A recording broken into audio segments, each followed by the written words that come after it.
Stéphanie, dis-moi d'abord, quelles sont les différences qu'on a lorsqu'on est paramédic la nuit plutôt que le jour?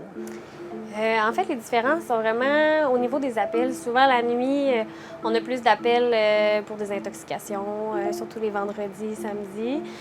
Sinon, de la psychiatrie beaucoup la nuit aussi. Mais il y a aussi des appels du quotidien dans la journée là, médicale, des infarctus, des difficultés respiratoires, des choses comme ça.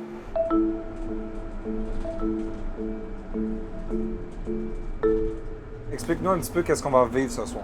Ben là, en fait, en ce moment, on est en attente sur un point de service. Donc, il y a des points de service dans la ville de Québec qui sont faits pour attendre au cas où il y a un appel proche. Ils sont dispersés pour qu'il y ait une ambulance près de chaque appel.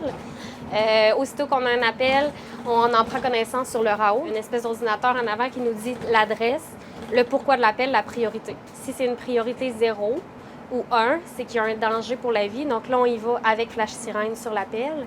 Si c'est une priorité 3, 4, 5, 6, 7, là, il n'y a pas de danger pour la vie. Plus on monte, moins il y a de danger. On y va, pas de flash sirène. Vous parlez de santé mentale. Est-ce que vous constatez que ça devient un enjeu de plus en plus présent dans vos interventions? C'est très présent. C'est sûr que là, on est en ville. Il y a beaucoup plus d'appels pour ça en ville qu'en région. Oui, il y en a beaucoup. Il y a de moins en moins d'hôpitaux qui s'occupent de la santé mentale. Donc, oui, on a de plus en plus d'appels pour ça. Dans la réalité de Québec, l'été, la nuit, qu'est-ce qui est surprenant? Qu'est-ce qu'on pense pas pour vous? Les travaux routiers, là, surtout de l'été, c'est incroyable. Souvent, 3 autoroutes de fermées, ça nous complique la vie pas mal pour se rendre dans les hôpitaux qui sont toujours proches des autoroutes. Fait que là, il faut faire des détours. Des fois, un transport qui pourrait durer 5 minutes en dure 30. L'été, les festivals, c'est assez impressionnant aussi. Quand on essaie de se déplacer en ville pendant le festival d'été, souvent, les gens se tassent pas, ils nous disent d'attendre, ils disent de se calmer, puis de prendre notre temps, puis de si, mais ce qu'ils savent pas, c'est qu'est-ce qu'il y a dans la boîte en arrière. Là. Dans une nuit, il peut y avoir combien d'appels en moyenne? Ça dépend vraiment. Là. Ça peut être... la dernière fois que j'ai fait un 12 heures de nuit, j'ai fait 7 appels. Ce qui est quand même énorme, là, parce que c'est le temps d'aller sur l'appel, le temps de se rendre à l'hôpital, le temps d'être trié par l'infirmière à l'hôpital, le temps d'avoir un lit pour ce patient-là à l'hôpital, parce qu'on reste avec le patient jusqu'à ce qu'il y ait un lit, ce qui peut être très long. Le temps de faire nos papiers, de désinfecter et de repartir. C'est sûr qu'il y a des appels, des maux de dos depuis 3 mois. Puis la raison qu'on nous donne pourquoi l'ambulance, ben c'est parce que je suis tannée. Je comprends qu'on peut être tanné de mal de dos depuis 3 mois, mais on peut aller en consulter en clinique pour quoi que ce soit. C'est des appels qu'on a souvent, par contre. Là, c'est une P7, donc non urgent. Allez. Comment réussir à se faire une carapace? Ça prend un certain type d'individu pour être paramédic, intervenant d'urgence. Comment toi, tu décantes de tout ça de temps en temps? Ça se fait souvent après les appels avec le partenaire. C'est souvent ça. Les amis, les amis qui sont aussi paramédics. Moi, comme superviseur, j'ai un peu le mandat d'être un leader et un grand frère. Donc, souvent, quand je vois qu'il y a une équipe qui a une situation plus difficile, souvent, le truc, c'est d'aller en jaser. On va aller, lorsque le temps nous le permet, je vais aller voir mon équipe sur le point de service. On va jaser, on va essayer de changer les idées. Qu'est-ce que vous faites exactement?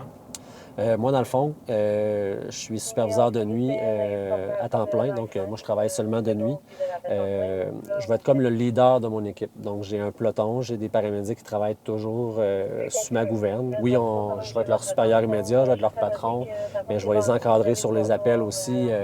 Je vais aller sur les appels d'envergure, mais aussi, je vais aller sur les appels un petit peu plus de routine.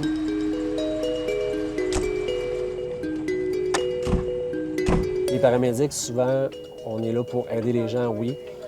Chaque paramédic, par exemple, est un être humain. Donc, souvent, on a la fâcheuse habitude de croire que le paramédic, le policier, le pompier va être intouchable, qu'il n'y aura aucune émotion. Mais non, on est des êtres humains. On appelle ça le syndrome de l'uniforme. Je me souviens d'une patiente qui voulait s'enlever la vie parce qu'elle venait d'avoir un diagnostic de cancer. Et moi, à ce moment-là précis dans ma vie, j'étais en train de vivre ça avec ma mère qui venait d'avoir un cancer. Donc là, cet appel-là est plus venu me chercher. J'ai vraiment connecté avec la patiente aussi à cause de ça.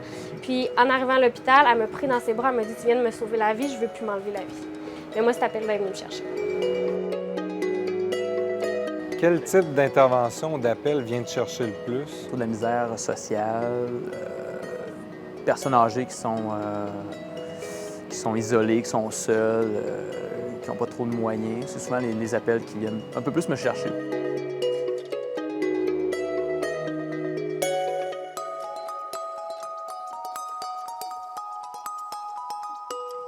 Ça va donner un petit coup, là. On a été appelé pour une priorité 7, qui était non urgente pour une chute qui a eu lieu ce midi. Le patient il avait des douleurs au dos.